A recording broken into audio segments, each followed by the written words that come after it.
Staying on the call for mandatory vaccinations, Professor Keymanthri Moodley joins us now live via Zoom. She's the director of the Centre for Medical Ethics and Law at Stellenbosch University. Professor, thank you for joining us.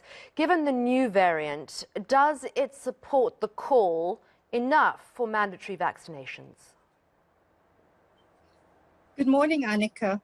The new variant actually makes the call for mandatory vaccinations even stronger. This is exactly what we've been, concerned about from the very beginning.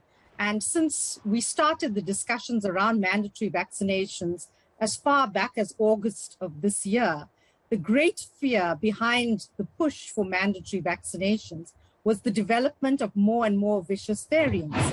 And now with Omicron, we have exactly this scenario where we have largely unvaccinated populations and we have the emergence of a new variant.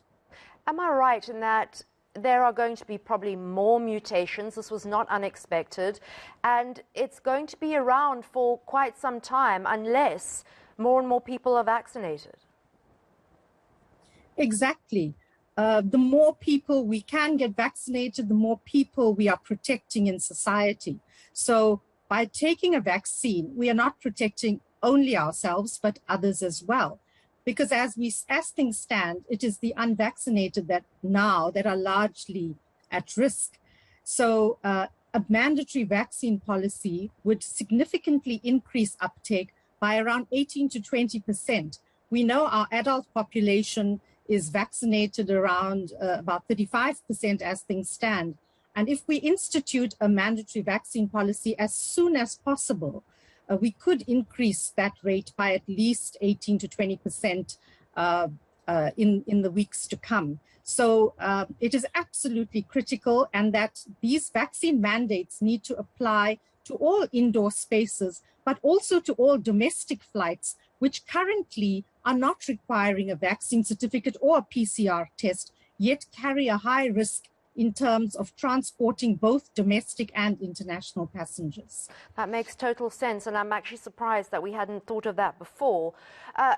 What does a mandatory vaccine look like? Because a lot of people are very angered and feel violated by the thought in their minds, their imaginations, of being sort of pinned down and a syringe plunged into their arms. That's not what we're looking at, is it? Not at all. In fact, we should see a mandatory vaccine policy as being protective. We should embrace it, and it's calling on people to come forward and be vaccinated. Nobody's going to chase after anybody, with an injection needle or a syringe. So I think it's important that we understand the critical situation we are in now, and that as responsible members of society, that we come forward and take our vaccines so that we protect everybody. We have to, understand that this is a mechanism intended to protect society. In fact, to protect countries, to protect the world. As we can see, this is a global problem. So it's not intended to be punitive at all. All right. Thank you so much for joining us there, Professor Moodley. That was Professor Keymanthri Moodley.